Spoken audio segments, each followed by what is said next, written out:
Welcome to the NHL Wraparound podcast featuring Neil Smith, President General Manager of the 1994 Stanley Cup champion New York Rangers, and longtime ESPN NHL veteran Vic Morren. Together, they share no-nonsense opinions on news and issues around the National Hockey League.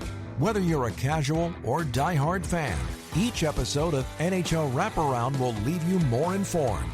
Now, here's your hosts, Neil and Vic. Season's greetings and welcome to NHL Wraparound. Vic Morren, Neil Smith, and whether you have just finished celebrating Hanukkah, will be celebrating Christmas or Kwanzaa, or for those of you airing your annual grievances and are Seinfeld fans celebrating Festivus, all the best to you this holiday season, and Merry Christmas to you, my friend. Yes, thank you very much. Happy holidays. Here we go. Christmas 2025 or holidays 2025 or Hanukkah 2025 or Kwanzaa 2025, whatever it is, it's the end of 2025. It is, but it's also a time for giving presents. And what better gift have hockey fans received over so many decades than getting to look at a great picture, great emotion, great events that have been taken through the lens of Bruce Bennett? Yeah, he has taken some amazing images, and you wonder if Bruce Bennett was never there, what would we see for pictures now? We wouldn't have some of these iconic snapshots that we have that are frozen moments in time and that we reflect back on and say, yeah, I was there, or I watched that, or I saw that. He's an amazing guy, really. When you think of the passion that he's put into photography for these decades, it's amazing. He will be our final guest on Wraparound in 2025 and will be joining us shortly. But first, 3 things you need to pay attention to. And is this upside down world? What is going on with the Detroit Red Wings? I know. And you know what? It wasn't that long ago that people were just criticizing Steve Yzerman and the Yzer plan, and that getting Gibson wasn't good enough, and that the team wasn't good enough, and so on and so forth. You know what? They're proving those people wrong because they're first in the Atlantic. 8-2 in their last 10, a 4-3 win in overtime against the Dallas Stars on Tuesday. Dylan Larkin, the game-tying goal with 4:03 left, and the overtime winner. And I think this is a guy that so many people want to see get in the playoffs. He's the captain of the team, hasn't been to the postseason since his rookie year, and this is a great story coming out of Detroit. And by the way, what about John Gibson also? 8-game winning streak. Yeah, I mean, for all those naysayers as well. But Larkin, the local guy, I remember when they signed him, he is the last real Red Wing to play in the playoffs, meaning there's some that have played in the playoffs for other teams that are now Red Wings, but he is the last remaining Red Wing that played in the playoffs so many years ago and wants badly to get back there. And you know what? If they can keep this up, they will be getting back there. It's been a 9-year drought, but if seeing the Red Wings atop the Atlantic Division standings isn't enough, what is happening in Buffalo? 7 straight. We're used to hearing about something straight, and it's usually 14 straight because it's 14 years since they've been in the playoffs. But now 7 straight wins. Who would have thunk it? It can't all be because they changed the GM. Why not? It's absolutely got nothing to do with that, I can assure you. Well, in Josh Norris's return to Ottawa, it's a 3-2 OT win. Bowen Byram, 2 goals and an assist, and that included the overtime winner. But here's where it gets a little bit wonky because they've won 7 straight. They're still in 7th in the wild card, but just 3 points out of wild card 1. But as you have said so often, both on and off camera, that after every big winning or losing streak, there's a streak that goes in the other direction. So they're expending a lot of energy here to get close to a playoff spot. But the question that we're going to see after the break is how sustainable this is. Yeah, and you know what though? At least they've proven to themselves that they can go on a run, and that's the big thing. Even if they go on a losing streak after this, they've proven to people that it is possible. Nobody thought it was possible for the Sabres to win 7 straight, and now they've done that. That's an accomplishment for them.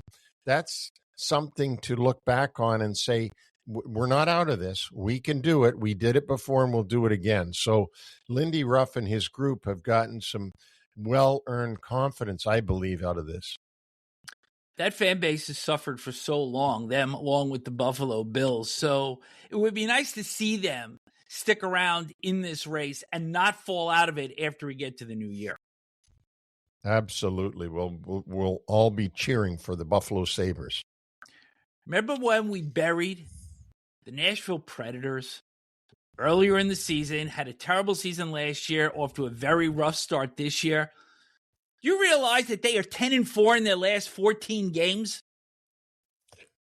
This is the teams we're running through: Detroit, Buffalo, now Nashville. I mean, goodness gracious. The next thing I know, you're going to say Chicago's won 10 in a row.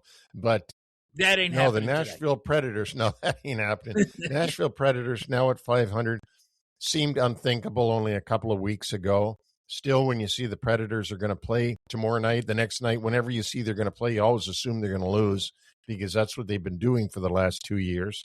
But now, as you said, 10-4 in their last 14, including the overtime winning game 3-2 in Minnesota. And to beat the Wild is not an easy thing by any stretch.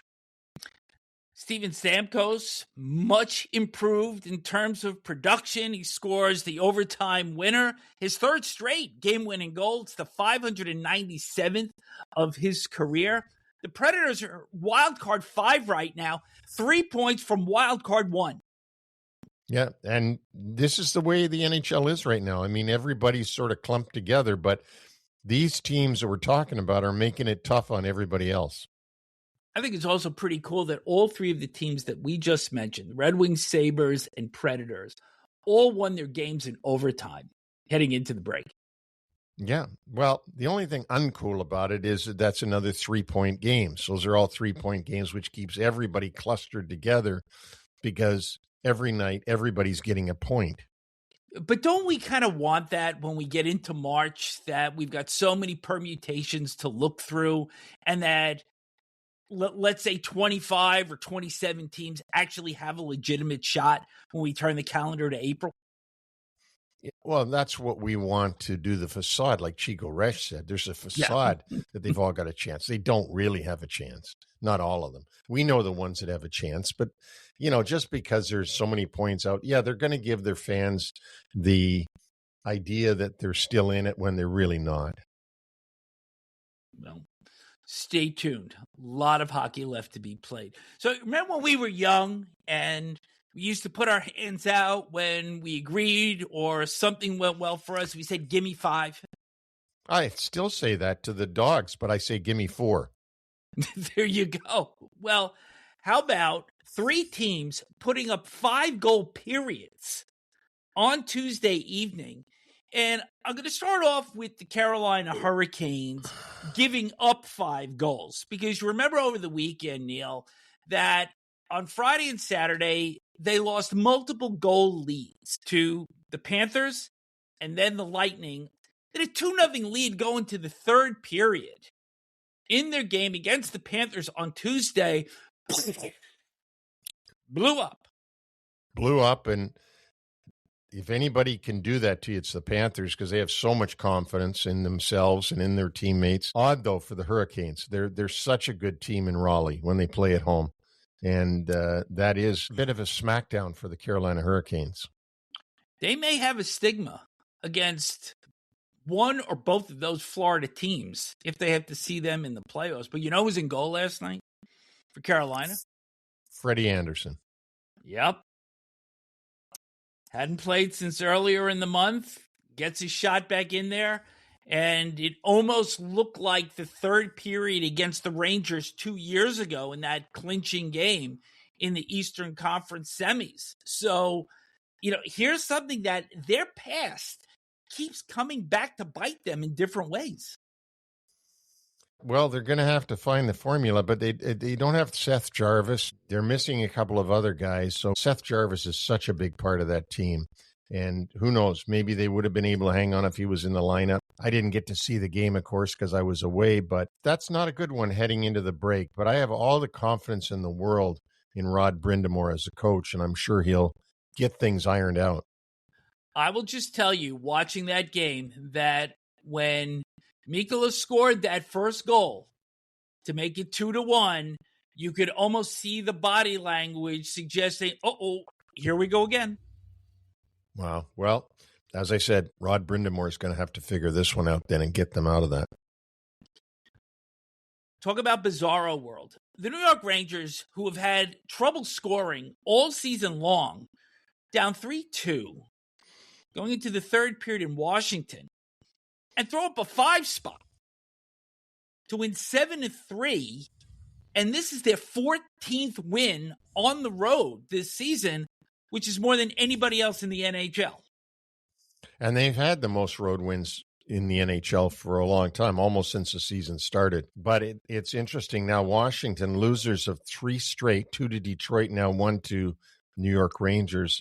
And surprising, especially at Capital One building in Washington. They usually are pretty strong in there. And for them to blow a third period like that with Logan Thompson in net, who's their number one. Yeah. I mean, they did play that game without Tom Wilson, who was ill, and Rasmus Sandin, who had an upper body injury, but still against a team like New York that has had so much trouble scoring this year. They've not gotten a lot of support offense. And on this night, at least, it all came together for them, at least for the final 20 minutes. And you wonder, will this give the Rangers some impetus to go on and do better now? I mean, will they believe in themselves a bit more? Because it seems as soon as they get back to the Garden, they don't have any belief in themselves at all. Maybe they will start to wear their white jerseys at MSG and see if they get the same kind of fortune they do at home as they do on the road. Yeah, or they can pretend they're the 1994 team at home because we wore white. No, you would like that. Yeah.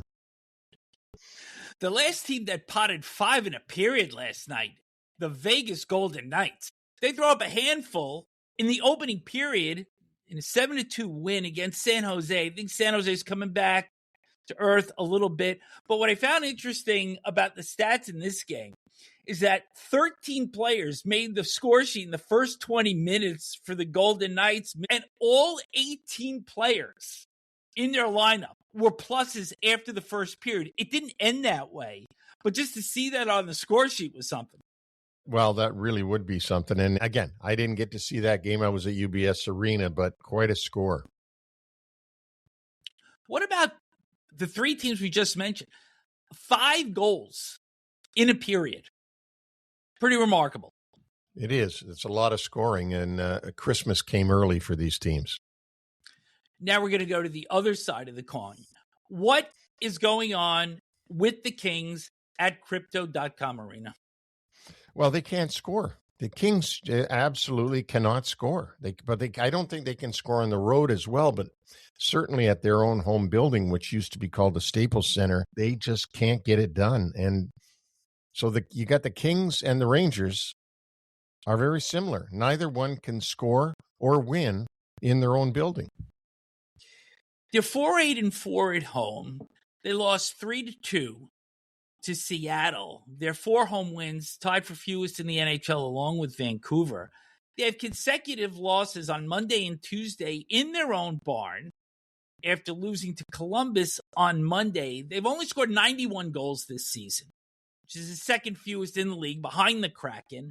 And you look at their offense, and Adrian Kempe and Kevin Fiala lead the team with 13 goals apiece. That's very low for a leader on a team. A couple of players that they were looking to step up this year and produce more offense, Alex Laferriere and Quentin Byfield, only 7 and 4 goals respectively. And you look at this club, Neil, they're second in the NHL in goals against average. So this just underscores that, you get one more goal a game. you're going to be right up there at the top of the league standings. And instead, they're struggling just to hang on to a playoff spot. And this has to really scare the Kings and Kenny Holland and Luc Robitaille and Jim Hiller in that, because Seattle played the night before against Anaheim.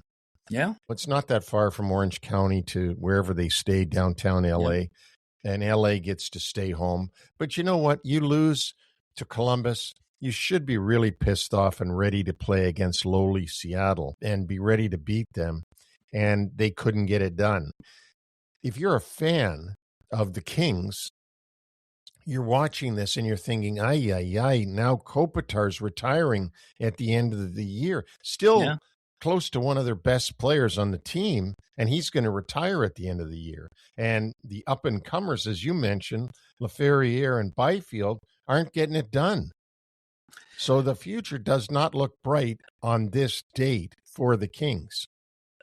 They're also a club that can't outscore their mistakes, which is obvious by the totals that they're putting up this year.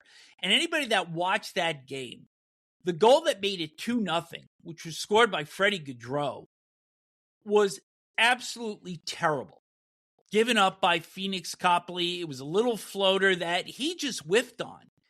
And you cannot allow those type of goals to go in when you don't have the offense to overcome it. Yeah, absolutely. Absolutely. If you got to be perfect, if you've got no, GF, goals for, you got to make sure you don't have any GA, which is goals against. So it's Kings got a lot of work on their hands. Yes, they do. And that will wrap up 3 things you need to pay attention to. Now let's welcome in our special guest, legendary photographer, Bruce Bennett. Well, it is an absolute pleasure to bring on an old friend of mine. When I say old, I mean old. We are old. Friend of mine, a fantastic photographer, and finally getting recognized for the great work that he's done over many decades. And I think Bruce and I go back to 1980. Bruce, thanks for coming on and being with Vic and me on NHL Wraparound. Super happy to be here. I love the podcast, so glad you guys invited me on. Well, Bruce, you've been getting a lot of notoriety, as you should have, over the last little while, Hall of Fames and all these kind of good things, which is all well-deserved. You've been asked so many stupid questions, I'm sure, in your interviews and in your life. How many pictures have you taken, do you think, or whatever the stupidity is. But is there questions that you have in your mind going like, why doesn't anybody ever ask me this? This is what they should be asking me. Is there anything that you could say you haven't been asked, but you should have been? I guess the big question is, why are you still friends with Neil Smith? That's usually what people come up to me with. Great question. I wish I had a great answer for it. You're right, though. The questions are always the same. What are your top 10 photos? What are your top 25 photos? How did you get started? Sorry, I don't have any witty answer to that. I'll think about it throughout the podcast. I might come back to you with one. Well, you just said, how did you get started? What was the evolution of why you went down that path into photography? There had to be a point, like there was for all of us, where our career sprung from something that happened in college, something that happened in high school. What was yours? On the hockey side, I was a fan for many years before I first picked up a camera, a real camera, when I was 17-ish. But hockey fan, played hockey, street hockey, and roller hockey, loved the sport, watched it on TV. And the photography was mostly self-taught, but I always had the interest. Starting as a young kid, my father was good at documenting not only his days in World War II, but all the family events afterwards, and he would build these beautiful journals of his photography and essays that he would write. And he was a documentarian, really amateur documentarian. And so I found that my calling, let's say, was to document the sport of hockey in the same way that my father had documented all the years of his life. Bruce, you have said in some of the things that I have read that the best photos are the ones that document the contrasts and emotions. And of course, one of the most memorable ones was after Bobby Nystrom scored the cup-winning goal for the Islanders in 1980. And you see the jubilation of Nystrom, Lauren Henning coming over to congratulate him, and then the dejection of Bob Daly and the late Mel Brisbane. But are there 2 or 3 other photos that you could think of offhand that truly are representative of your philosophy of taking photos and capturing that magic moment? Yeah, I have said that it's celebration and dejection in the same photo. For any kind of sport, that's really usually a winner. One of the classic examples, I think, was Henrik Lundqvist. Just his body language. You could tell what he was thinking. You could tell his emotions just by the way his body would kind of hang when he was dejected. And the shot that I'm thinking of is from the rafters in Los Angeles when the Kings scored and beat the Rangers. Don't ask me what year that was because that's a big jumble. I'm sure you guys will figure that out. 2014. Thank you. And it was shot, remote camera. I was on the ice or getting ready to go out onto the ice for a cup celebration. And he's just slumped in the crease, dejected, and in the frame you see the Los Angeles Kings celebrating their cup victory. Super happy, and it was like a sequence of 30 or 35 frames. I had so many to choose from. Every iteration of his body going through the dejection phase. Sorry, Henrik, but it was a winner. It was a winning shot in many ways. Any others? Zach Parise scoring I think it was Zach Parise scoring an Olympic goal. A shot from the net cam. And the net cam, the camera in the bottom of the net, which we also trigger remotely. Otherwise, we'd get seriously hurt, of course. I tell photographers, you look for the frame in the frame or the picture inside the frame. So it's not always the wide shot with the bars, but this one was a super wide shot. You see the bars, you see the goalie missing, and you see Parise coming in and scoring and celebrating. That was the other one I could think of that says the celebration and dejection in the same frame. Now that you've kind of walked us through saying that there were remote cameras and obviously numerous shots that are taken from different places during the course of a game, can you share with our listeners kind of what a typical setup day is for you? When do you arrive? How many cameras? Where do you set up? And then ultimately, where do you shoot a game from? Sure. The typical for me is 2 to 3 hours before game time. Get to the arena and I rush around like an idiot. I set up, my stool, my little roll. I'm thinking UBS in my head where the Islanders play because I do most of the games there. So I set up a little rolling stool. I make sure the strobes are on in the rafters. Those are big flash units that are synced to my camera. Set up the computer and then the remote cameras. So typically there's a camera in the net at the far end of the ice for me and one in the rafters directly above shooting down. And both are triggered by radio frequency with a little push button that I've got from my seat at 200 feet away at the other end of the ice. And then typically what I do is I stand in the corner of the rink and just kind of take it all in. And I said some of this in the induction speech at the U.S. Hall of Fame a couple of weeks ago. You take it all in a quiet house. And you can start thinking about what stories are going to be told that night and not just about the wins and losses, but, records that could be broken that night. I've already done my homework early in the morning, so I know which players are looking for their first goal, first assist. Maybe it's their first game, goaltender's first game, 100th game, 500th game, 1,000th game, or a certain goal that's going to get them over some other record. And I just kind of mellow out, maybe a little meditation just to kind of clear the thoughts out of my head. And then once you sit down, everything else is just noise. You block out the fans. Sometimes I'll have earbuds in with just white noise. Sometimes I've just got a podcast in the background that just blacks out the fans, and it's not even something that I'm really listening to, but it's the monotonous voice. Sometimes it's NHL Wraparound. His voice. It's probably Neil's voice that puts me to sleep while I'm shooting, keeps me calm. And then away we go. And then you're transmitting between play stoppages. I've got my computer behind me, and I'm sending images at play stoppages, trying to spin around fast enough to not miss anything on the ice. Yeah, there's a whole process. And end of the game is when I get the digital cards from the camera in the net and the one on the rafters, and then each of those cameras could have 1,000 or 1,500 images on them. You get through them pretty fast, and then caption, Photoshop, send them, go home, fall asleep real fast. The most memorable goal that you have shot recently, no doubt, when Alex Ovechkin broke Wayne Gretzky's record. And there is actually a clip of you as you took that shot, because he takes the shot from the other end of the rink, but his celebration comes towards you, and you can be heard saying, "My God, he's coming right at me." Yeah, great quote. Very embarrassing quote.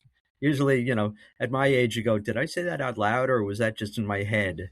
But I had the ESPN guys following me to do something for a tidbit to open up the playoffs. And that was just the game they picked. So they kind of double dipped and had me doing Ovechkin, and then had enough stuff for opening up the playoffs with it. And yeah, that is in my top 10. It's probably one of my top 3 or 4 this week. It might change next week, but I was more shocked because I was counting on him doing it first or third period at my end of the ice, and sure enough, he surprised me and did it at the other end of the ice.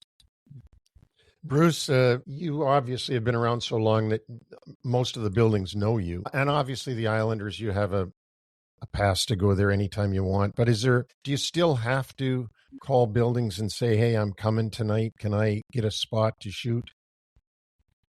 Actually, being with Getty Images, we have an assignment editor who I work closely with, and I schedule the photographers around the NHL and actually international, and wherever there's hockey being played. I'll set it up with her, and she'll make sure that the teams know that I'm coming, or any of our other photographers are going to specific games. And as our relationship is the photo rights holder with the NHL, Getty Images is entitled to let's call it a better photo position. And that would be the position I choose in each arena, which is what I would call the deep hole position. So it's just south of where the goalie's line hits the boards. And what that enables you to do is not only twist enough to see behind the net, but also twist to see up ice. So that way all the ice is covered.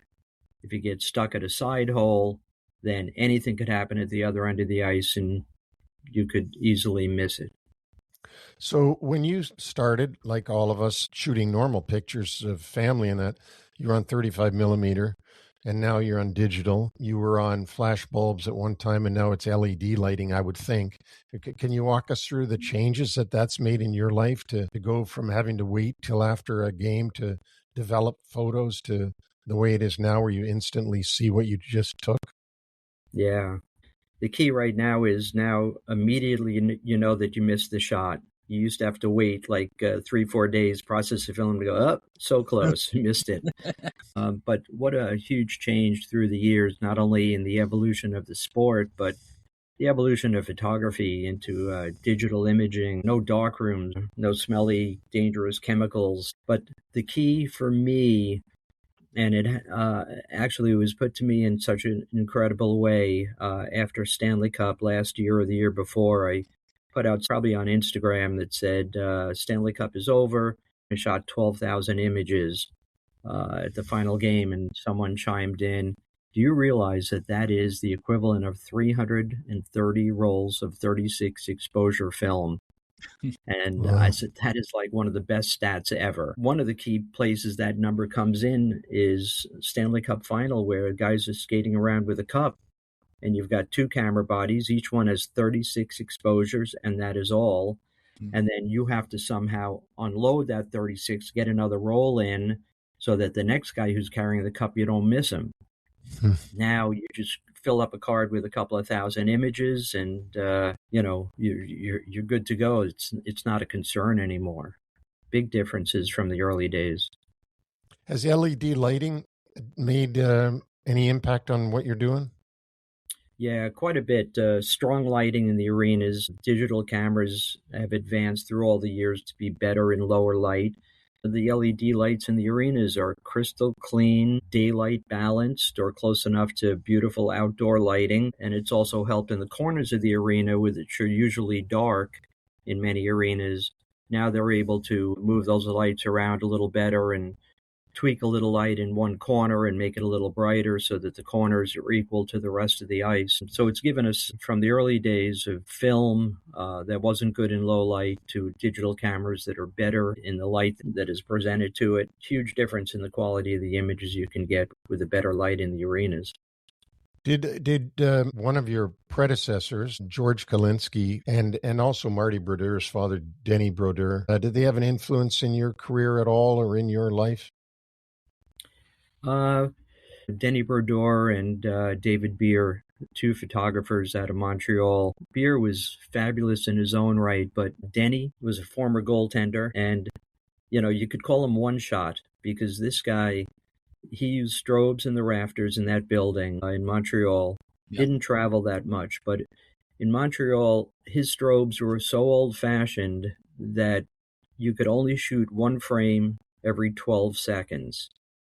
So you think about it, with the strobes that I use in the buildings, and a couple of the buildings I shoot, including UBS and Prudential Center, it's anywhere between 1 and 2 seconds. And then you're ready, you have enough power back in those strobes, you can push the button again. So you contrast that with available light when you're not using strobes and you can shoot 20 or 30 frames a second versus trying to perfect your timing to do 1 or 2 seconds. Well, Denny Brodeur, you just need to go back and look at the books that were produced of his images, and everyone is a stunner. And he had to wait 12 seconds between each frame. Yep. And think about it. You shoot that half second too early, and then you sit there and you wait, and the celebration is over. The players are back on the bench, and the next shift is going. So he was a gem of a photographer. You started out as a fan, as we all did. And now that you have shot reportedly close to 5,400 NHL games and probably 1,000 more elsewhere, including international Olympics, would it actually be possible for you to go to a game and not think about shooting it? Oh, it's so difficult. It's so difficult. I remember it was just such a classic. I mean, early on in my career, it was probably late 70s. I met this girl. I said, I'd like to bring you to a hockey game. So I didn't work that night, and I brought her to Madison Square Garden. And there was a sponsorship. I think it was Marlboro cigarettes back then. It was some cigarette company, and they gave out these white straw hats. And sure enough, some clown scores a hat trick, and 2,000-3,000 hats come on the ice. I almost committed suicide. I'm sitting up there with this girl, and I'm like, oh my God, I cannot believe that this is like the best photo in hockey history with all these hats on the ice. So yeah, it's difficult to watch. And typically when I'm home, I very rarely watch a game on TV. I'm shooting 4 nights a week, usually. And I need a break from that. It also hurts, like I'll watch and I'll go, geez, I hope my photographer got there. And then I'm texting people and pissing them off in the middle while they're shooting, saying, it looked like it was at your end of the ice. Did you get that? So try to give all the photographers that work for us a little bit of space. Do you have any bucket list items now that you've been in this business, 52 years? Anything with the NHL or any other sports, or maybe stuff even outside of athletics that you still say, I want to get this shot? Yeah, the bucket list is shooting a game tonight and being alive to shoot a game tomorrow and being alive to shoot the game the next day. There's your bucket list for you. I did my bucket list game last January. This past January was a Hershey Bears teddy bear toss game, which is just incredible. The PR guy, Jesse Liebman there, and the whole gang, they were just terrific to work with. So I'm going back and I'm doing it again this January because, once you do something like that, you go, should have done this, should have done that. Why did you choose this lens? How did you get buried under the bears and couldn't pull yourself out? You got to be faster. So, yeah, listen, I've kind of segued a little bit. I'm shooting a ton of birds and wildlife. It's a great challenge. People seem to love the pictures and the Instagram feed from that. So it's not a career thing, but it is very fulfilling when you get some beautiful shots. And doing the outdoor stuff, it's warm, which I don't get in the hockey arena, and there's light of all kinds and varieties. The hockey arena is a very flat light, no shadows unless you create those shadows using those strobes in the rafters. So it's very different feel shooting that stuff, and very rewarding when you actually get something colorful and lit well. Last one for me. And I could tell pretty early on that I was not cut out for your field, because I was at the 1992 Barcelona games, and it was a night off, and I was there with the Kodak, an 8mm or whatever it was, snapping photos and making sure that I was definitely being economical, because I think I had either 12 or 24 exposures available to me. And at the end of the women's 100-meter hurdles, Gail Devers was coming directly towards me. She was about to win. I had the camera focused in. She fell, and I dropped the camera down. Like, did I really see that? And it was at that moment that I realized I was not going to be a photographer. So with that in mind, do you have one or two pointers for people that are aspiring to get into your industry? Yeah, it's experience more than anything else, because when I started in 74, 75, I mean, I had no idea what I was doing. And yeah, back then it was manual focus as opposed to automatic autofocus, which is a lot easier for people, obviously. Knowledge of the sport and experience. So don't get depressed after you see what you shot in your first, third, 30th, 100th game, because the more you shoot, the better you get at it. And you really need to be a little bit of a student of the game. Individual players learn their propensities, which team scales the puck in against another team, and which ones look to carry the puck across the blue line. It's interesting when you see plays develop and you try to figure out the coach's strategy, and you try to pick up on it, so you better idea on where to focus depending on, which team is in control at any given moment in the game. Bruce, going into the area of stupid questions, I get asked a lot of them, and I'm going to ask you a couple that I get asked. People that are fans, and today's fans, can't imagine that you don't have a team you cheer for, because their life is about cheering for a particular team. And so then they'll ask me, well, who do you cheer for? And I'll say, nobody. Just I watch the league, and I just try to evaluate the league. So my stupid question, A, to you is, do you still have a team that in your heart you hope wins? Wow, going to get me in so much trouble here. Listen, I have a soft spot in my heart for Islanders, Rangers, Devils, and Flyers, because I was team photographer with all of them at some point. Some of those teams the same years with all four. I'm a Long Islander. I love the region. I love the people. The team has been terrific for me. And quite honestly, all my years at the Rangers, they just treated me like gold. Any photo opportunity that I saw, I would talk to the PR people, and I said, I remember John Rosasco was the PR guy for a while, and and he would come to me and he'd say, "What do you want to do?" And I said, "I want to lay down on the ground with the New York Rangers, jump over the lip of the boards, and skate out onto the ice." And he goes, "Hang on a second." And he brings in a security guard, and he goes, "Vinny's going to watch you and be with you to make sure nobody bothers you. Go get the shot you want." And so, that kind of support and trust with the Rangers. And, the Devils were great in their own way as well for me. But the key is, the real answer here is, the only way that you are successful at this craft is to take emotion out of it. And when people ask me, who I root for, I root that no players get hurt. It's a fast game, it's a physical game, and I'm more concerned about safety of the players than I am about anything else. So, yeah, short answer, long answer. There's no rooting in this sport. You take the emotion out, otherwise you're not going to be successful. Speaking of that, of players getting hurt and you being on top of everything that's going on the ice on a nightly basis, was there a time, or how many times have you ever been in a position where it does emotionally affect you that the guy got hurt that bad and that you've just watched something that's really not good and it takes your mind off of what you're doing because you're so worried about that player?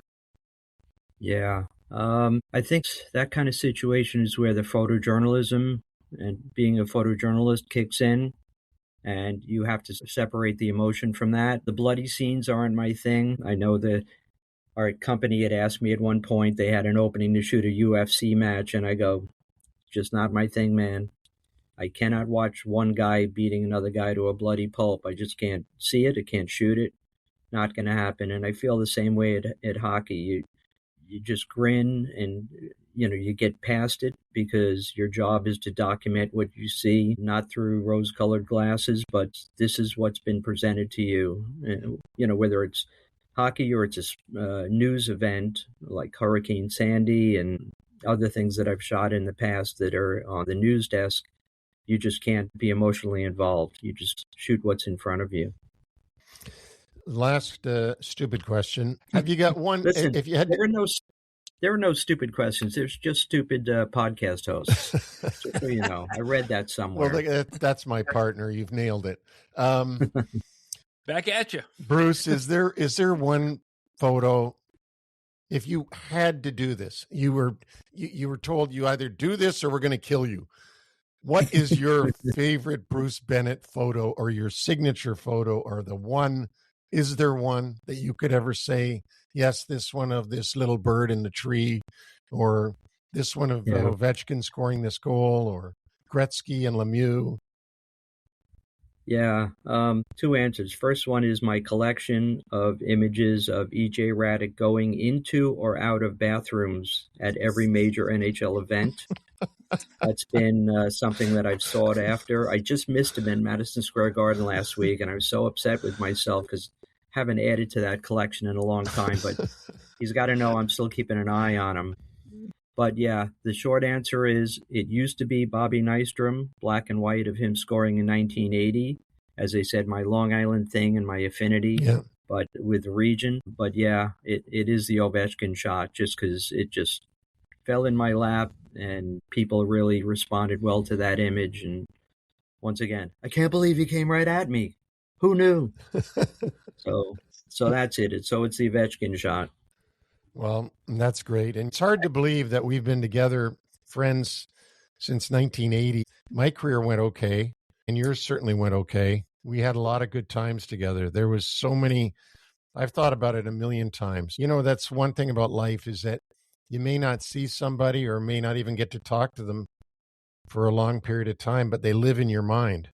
And, I've thought about you and those car rides and all the games we went to so many times. Yeah, and you as well. I mean, it was you and Barry Watkins, the PR guy, who brought me into the New York Rangers in 1990. And I'll forever be grateful because those years with the Rangers and that my greatest moment in hockey, in 52 years of hockey, my greatest moment was being on a float going down the Canyon of Heroes in Broadway on the float with Mike Keenan and Colin Campbell and Steve Laumer and Dick Todd, I think, was on there as well, and a couple of other guys.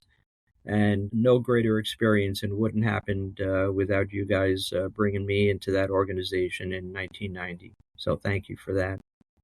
Is that what you wanted me to say? Because that's what you wrote out for me. Yeah. I don't think I missed anything. I think you read it properly. Okay. Close one. Oh, God. Thanks, Bruce, for doing this. Thanks for coming on. It's great. Congratulations on a great life and a great career, and it still keeps going. And hopefully we'll get you back here in 50 more years. Oh, man. Wow, that's going to be an ugly scene, that's for sure. But thanks, guys. It's been great being with you. And again, love the podcast. I wish more people were listening. I don't know your numbers, but I talk it up. I just love it. It's even the shitty jokes, Neil. I mean, I still get through them, and I think the fans will react well to them, or they can just turn it off if they need to. Happy New Year, Bruce. Thanks, guys. You too. Enjoy. Thank you.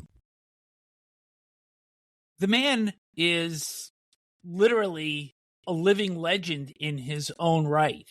Bruce Bennett, as we said, over 5,300, maybe 5,400 games. I believe he's actually lost count of how many games that he has done. And reportedly over 2.5 million exposures, which these are numbers you can't even wrap your head around. But the thing about Bruce is that his passion is what's made him a great person in his field. Hall of Fame worthy for sure. He got into the U.S. Hockey Hall of Fame earlier this month and has been in the New York State Hockey Hall of Fame and is worthy of all of that. You're seeing and talking to, like you said, there's no better words than a living legend, a guy that's done this for so many years, so passionately, taken so many fantastic images that it's really amazing. He's at top of his field. What truly impressed me was listening to him go through his preparation before the start of the game, which goes up to and including setting up the cameras, but also knowing how certain teams play and whether they dump the puck in, whether they wrap the puck around. So besides the mechanical piece of the preparation, it's also really understanding the game. And as he said, he is a student of the game in his own way. Well, and he also researches the game that night for the players that might be hitting milestones in any particular way so that he can capture that. So he studies everything to make sure he's on top of an image that he might be able to catch. And so that's what makes him so special. That's what makes him at the top of his field in photography. I just love the way he spoke of the evolution of not only being able to expose photos, the transition to digital, the LED lighting, and quite frankly, a great final guest on NHL Wraparound in 2025. It really is a great way to wrap up 2025 with a Hall of Fame hockey person again, this time in the photography field. A few more items before we wrap up this show. The Toronto Maple Leafs made a change behind their bench. No, it is not head coach Craig Berube, who just got a vote of confidence from general manager Brad Treliving, but it was Marc Savard, who was running the power play, and PP is last in the NHL, 13%. They went 0 for 2 in the first game without Savard there. Obviously, this is going to be run by the remaining coaches on the staff. It was a 6-3 win for the Toronto Maple Leafs over the Pittsburgh Penguins, who have won only once in their last 10 games. But with Auston Matthews, William Nylander, John Tavares, Matthew Nyes, and either Morgan Riley or Oliver Ekman-Larsson on your points, the loss of Mitch Marner can just not be that severe to the point that the club is at 13%. And you know what? It all falls back on the players at the end of the day. I mean, you can fire Marc Savard because he was a great power play player, and so they brought him in to do that. It either falls on the head coach, who's not getting the message through whoever he's trying to deliver the message through, or it falls on the players. Because I know that Roger Nielsen had the best power play every year. He was our coach. I know that the year that Mike Keenan coached, he never once practiced the power play, and we were number one in the league. So I think you've got to have a good power play with those guys on it, with nobody coaching. So I know that Brad Treliving decided that the power play coach had to go. But have we gotten to the point where we're like football, where we've got an offensive coach, a defensive coordinator, an offensive this, a defensive that? Like, come on, guys, it's hockey. A couple of bright notes for the Maple Leafs in this game. The aforementioned Nylander had a 4-point game, and as we all know, he has been in and out of the doghouse of Berube all season long. Scores 2 goals, his first in 12 games. And Max Domi, an end-to-end rush for the eventual game-winning goal. It was his first goal in 23 games, and he beats Brett Kulak and then Stu Skinner, the two players that the Penguins have recently acquired from the Edmonton Oilers. And that trade for Tristan Jarry that the Oilers and the Penguins pulled off, Skinner going to Pittsburgh and Domi having a real good game for them. I mean, Max is a guy with a lot of talent, sometimes doesn't think the game too well. And last night, a brilliant end-to-end rush for his team. I don't think we're planning the parade route just yet, though, in Toronto. Not yet. I mean, Yonge Street will probably be anointed when the time comes. So, speaking of the Oilers, and we also have another game to talk about, let's look at a couple of games that there was not exactly holiday cheer exchange between two teams. The Oilers beat the Flames on Tuesday, 5-1. Let me know if you've heard these numbers before. Leon Draisaitl, 3 goals, his 9th career hat trick. Connor McDavid, 5 assists, 3-point game for Zach Hyman. And Connor Ingram, in his second game with the Oilers, stops 19 shots. He's 2-0 on the season. And so the Oilers starting to rev this engine up a little bit. Believe it or not, they hit the break, tied with Vegas and Anaheim with 44 points atop the Pacific Division, although they have played more games than either the Golden Knights or the Ducks. That game was in Edmonton last night, and of course they'll be followed up by a game back in Calgary where you can expect the same kind of shenanigans to go on. It's been going on for decades between these two teams. This is the Alberta's version of the Islanders and the Rangers. I mean, these two teams are huge rivals, and we've seen this before.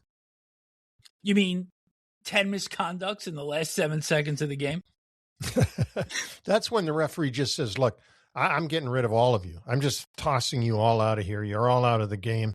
And he just said, I've had enough. So, but that's how they take control of the game. A clearly preventive measure at that point. In Boston, Montreal Canadiens scored 4 times in the third period. We had mentioned the 3 clubs that had 5-goal periods on Tuesday. Montreal breaks a 2-2 tie, puts up a 4 spot. This is the first win for Montreal and Boston in almost 6 years. And this was a game that the Bruins weren't overly thrilled with the officiating because they were shorthanded 7 times in this game and 3 times within a short period at the start of the third period. They had a goal disallowed at the end of the second. And then the eventual game-winning goal by Zach Bolduc was challenged for goalie interference. The Bruins lose the challenge and wind up surrendering power play goals after that to Cole Caulfield and Nick Suzuki, both on 5-on-3 situations. So the Bruins were kind of ornery at this point, and this game was kind of edgy at the end as well. Which is typical of a team that's pissed off that they haven't gotten any breaks from the officials, and they know that Montreal should never be beating them in Boston. They haven't for 6 years. And there again is another great rivalry, Boston and Montreal. It is a super rivalry. It's been that way for many years. There was something about the date December 23rd, though, that always seems to get the Bruins' ire up a little bit because it was 46 years ago on that date with the infamous shoe incident in Madison Square Garden with a game against the Rangers where Mike Milbury removed the shoe of a patron and beat him with it. And, of course, the way it's always been portrayed is that Milbury pounded this guy like 100 times, and I think he only hit him once. Yeah, I mean, you can watch it on video. It's on YouTube. Terry O'Reilly jumping up into the crowd, and then a bunch of the other Bruin players got up there too. And I could see that happening at Madison Square Garden in those days when the glass was short enough that you could climb over it, that you can't get over it anymore. And you'd have to get through the netting as well, I think, for about where that incident happened. Well, there is quite a backstory to this also that kind of led to the frustration that led to this incident. The Rangers led this game 3-1 going into the third period. Bruins got a couple of power play goals at the start of the third, and Stan Jonathan actually got the game-winning goal. But you remember the referee, Greg Medill? Yeah, I do. Medill didn't have the best reputation as a referee and actually was dismissed after his 12th season in the league in 1983. But in this one, the Rangers were looking to get a couple of calls back after being shorthanded early in the third. And Medill was telling Captain Dave Maloney that the Swedish players that the Rangers prized at that time, Anders Hedberg and Ulf Nielsen, were faking going down. And so the Rangers obviously didn't get any calls in that period. But at the end of the game, with the score 4-3, Phil Esposito had a break-in on Jerry Cheevers and was stopped, literally as the final buzzer went off. And then the scrum moved towards the boards. And that's really what prompted this. The Ranger frustration boiling over, and that of the fans as well, which caused them to attack some of the Bruins. And, you know, don't forget that Phil Esposito and Jerry Cheevers were friends from the Boston Bruins in their glory days. So him going in on Cheevers and Cheevers making the save was a big deal. And, of course, the Bruins and the Rangers are big rivals also back then. Phil Esposito with the trade for Jean Rattel with the Rangers, that famous trade. So things were happening. Just to put a bow on it, this is December of 1979. The Rangers have just gone to the final and been eliminated by Montreal to win the Stanley Cup. And upcoming, although little did they know at this time, would be the Islanders' first of 4 Stanley Cups that would come in 1980.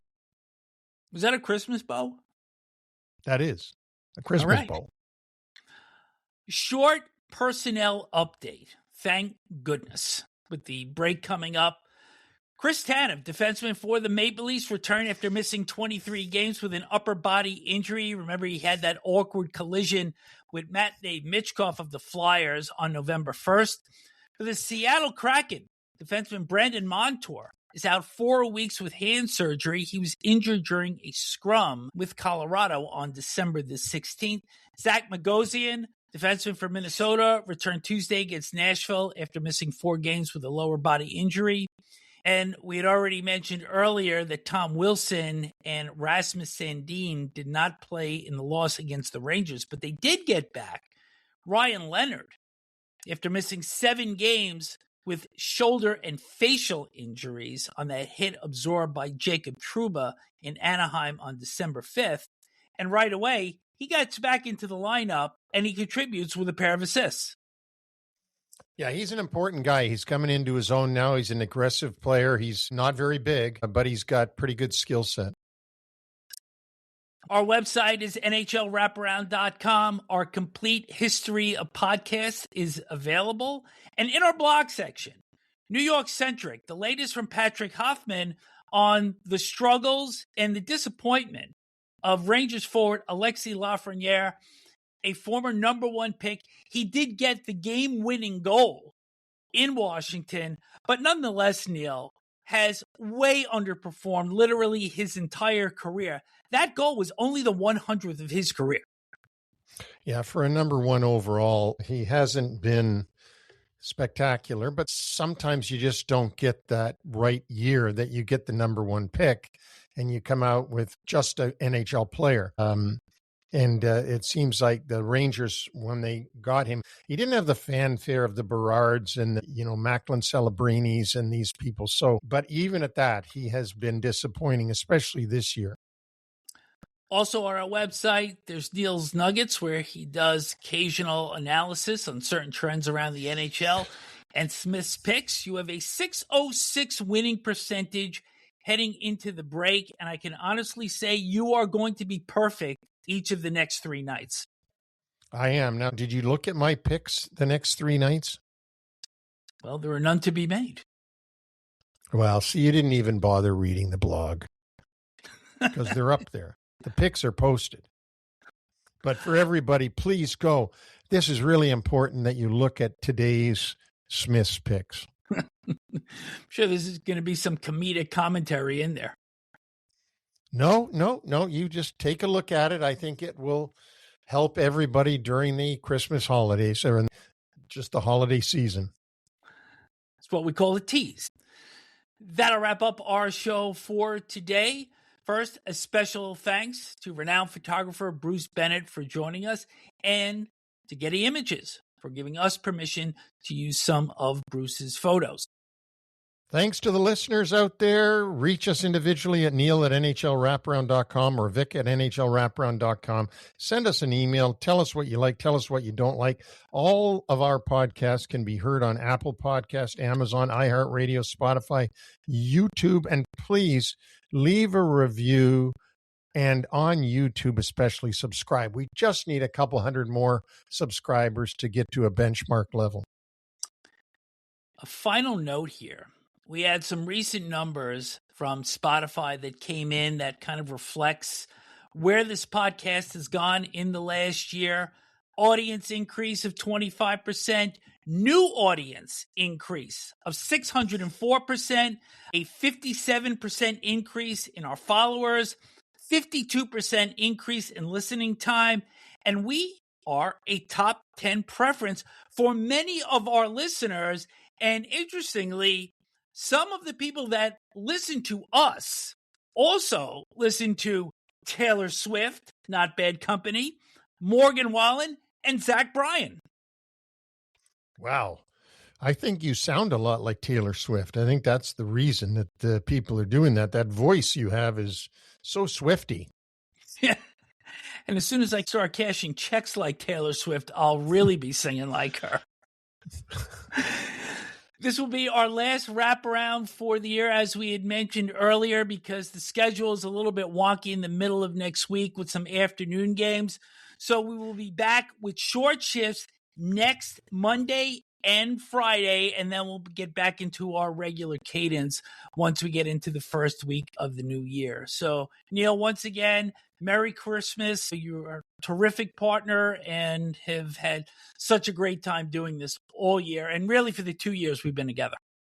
It's been fantastic, and it's a match made in heaven and a lucky one. And I will say that it's a passion of both of ours, and we love doing it, and we hope that there's folks out there that love it just as much as we do.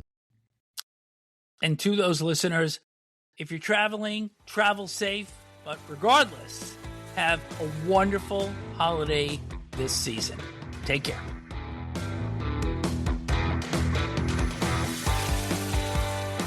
Thanks for joining us on the NHL Wraparound Podcast. Don't forget to subscribe to stay up to date on all the NHL action.